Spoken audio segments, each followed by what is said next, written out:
Namo Namaha. Students, how are you all? I am Tiwari Sunita, your Sanskrit teacher. Before starting our study, we will do Saraswati Vandana. So let's start the Saraswati Vandana. Hello students, myself Tiwari Sunita.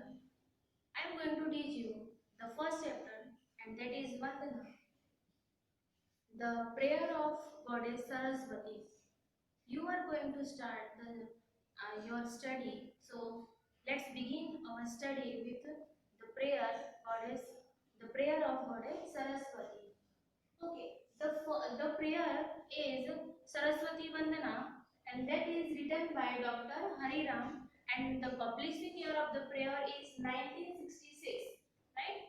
Now I am going to explain the word meaning first, then after I will explain the whole translation of the prayer. Right? So explanation of word meaning first is adjective is given in your textbook, that is Sur Bharatiya Nath Brahmamayi, and this adjective is used for the goddess Saraswati. Here the devotee is presented the adjective like Sur Bharati and Nath Brahmamayi, that means goddess of speech with sound like God. यहाँ पे हम देवी सरस्वती को prayer कर रहे हैं, उनकी पूजा कर रहे हैं और उनको सूर्य भारती से सम्मानित किया गया है। सूर्य भारती और नाद ब्रह्ममयी डिवोटी ने यूज किया है ये दो वर्ड्स, और वो है कि जो देवी जो वॉइस के और साउंड के स्पीच के लिए जो देवी है उनके लिए, और साउंड जो नाथ ब्रह्मा जी के साउंड से जो मुख से जो निकला हुआ जो वॉइस है वो माता सरस्वती है। द सेकेंड थिंग त्रिभुवन धन्या. See here, three that means the numerical three that means three. त्रिभुवन धन्या मतलब कि तीनों लोकों में जो धन्य मानी जाती हैं, जो तीनों लोग मतलब कौन कौन से तीन लोग यहाँ बताए गए हैं? One to whom all the three worlds are heaven मतलब कि स्वर्ग, अर्थ that mean पृथ्वी जहाँ पे ह्यूमन बींग्स रहते हैं, earth, and hell. Hell means earth और हेल मतलब कि नर्क लोक. ये तीन लोग वेदों में माना गया है. तो जो तीनों लोक में धन्य है ऐसी देवी का यहाँ पे प्रेयर हो रहा है. तो आप वो प्रेयर पढ़ने जा रहे हो, वो प्रेयर आप करोगे. Right? The next meaning, the another meaning is navarasa madhura. नव it is also the numerical word. नव मतलब 9, रस मतलब रसा, मधुरा दैट स्वीट. नवरस मधुरा. तो what is the meaning of navarasa madhura? Sweet due to 9 rasa sentiments. Okay, sweet आप समझ गए. अब 9 रसा क्या होता है? तो let's understand the 9 rasas. There are 9 rasas in our literature. अगर आप आगे भी आप लिटरेचर पढ़ते जा रहे हैं तो वहां पे आप देखेंगे कि उसमें हर लिटरेचर सब्जेक्ट में 9 रसा के बारे में बताया गया होगा. चाहे आप हिंदी पढ़े, संस्कृत पढ़े, इंग्लिश पढ़े, गुजराती पढ़े, उसमें 9 रसा के बारे में बताया गया है. अब ये 9 रसा होते क्या है? यहाँ पे पहले हम 9 रसास के नेम जानेंगे और फिर उसके बारे में समझाऊंगी मैं. Sentiments of love. फर्स्ट रसा कौन सा है? सेंटिमेंट ऑफ लव, जहाँ पे प्रेम भावना, जो जहाँ पे हमारे फीलिंग्स बताए जाते हैं प्यार के लिए, लव के लिए, मम्मी के लिए, पापा के लिए, भाई बहन, फ्रेंड्स के लिए जो लव होता है, sentiments of love. Then second is heroism. Heroism मतलब कि कुछ ब्रेवरी वाला काम जब बताया जाए किसी मूवी. आप लोग मूवी देखते हैं राइट? मूवीज में आप लोगों को क्या ज्यादा पसंद आता है? आप ये 9 रसा पूरा आप यहाँ पे देखते हैं. 9 रसा जो होते हैं, जैसे हीरो आप कुछ स्टंट कर रहा है और हीरो कोई ब्रेवरी वाला काम कर रहा है, तो वहां पे हीरोइज्म आ गया. देन कंपेरिजन और मर्सी मतलब कि अगर वहां पे कौन सा सेंटीमेंट बता रहे हैं? दया के लिए. किसी के लिए आप दया व्यक्त कर रहे हैं, किसी के लिए आपको फीलिंग काइंडनेस की फीलिंग आ रही है, वो है मर्सी. तो ये है first, second, third. Comparison that mean mercy. और है वंडर मतलब कुछ अद्भुत, कुछ चमत्कार जो होता है और आप उसको देख के शॉक रह जाते हैं. तो ये भी एक सेंटिमेंट है, आपकी फीलिंग है वंडर्स वाली। Then after laughter, laughter most of सबको कॉमेडी सीरियल्स और मूवीज ज्यादा पसंद आते हैं, तो यहाँ पे वो लाफ्टर का सेंस है। कौन सा रस है ये? हास्य रस, जिसको संस्कृत में कहते हैं फ्राइटफुल। फ्राइटफुल मतलब डरा हुआ, ठीक है। हमारे अंदर हंसने वाली फीलिंग होती है, सैड होने वाली फीलिंग होती है, लव वाली फीलिंग होती है, और एक और होती है जो डर की फीलिंग होती है, उसको बोलते हैं फ्राइटफुल। देन डिस्गस्टिंग, किसी से कुछ चीजें अच्छी ना लगती हो, नफरत हो कोई चीजों से, तो वो है डिस्गस्टिंग। देन फर्स्टनेस, फर्स्टनेस मतलब कि अडल्टरी। क्वाइटिज्म, क्वाइटिज्म मतलब कि होता है शांत।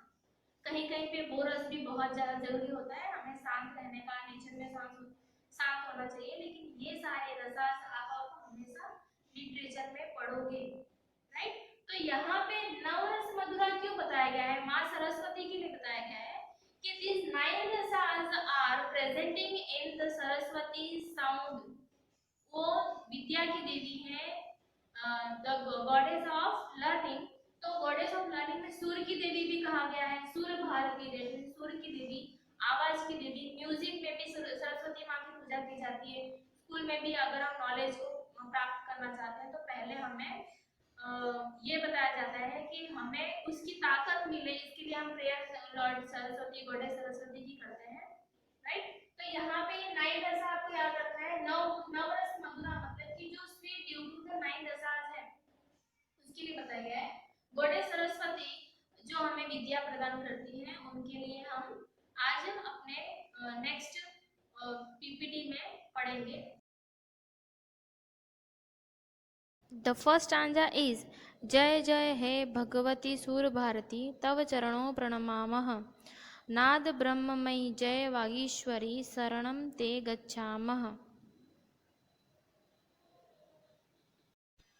The meaning of the slok is, O Goddess Saraswati, glory be to you.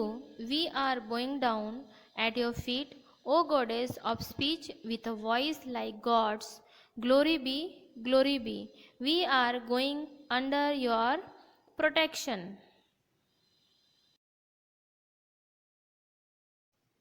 तो बच्चों, ये वाणी वंदना का गीत है जो हरिराम आचार्य जी द्वारा रचा गया है।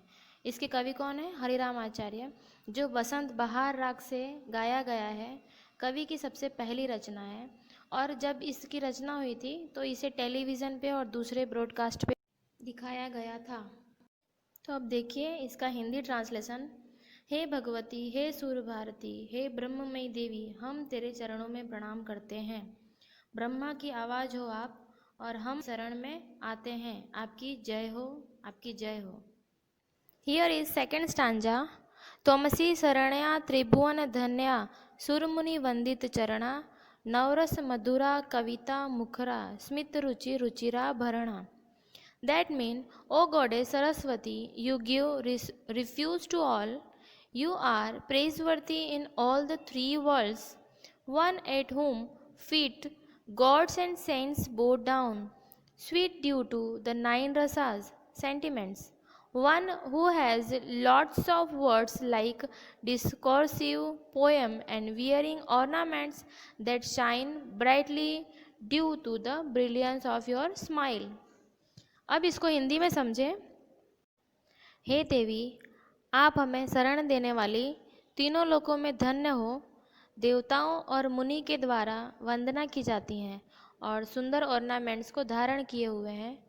सुंदर मुस्कुराहट से बहुत सुंदर लग रही हैं।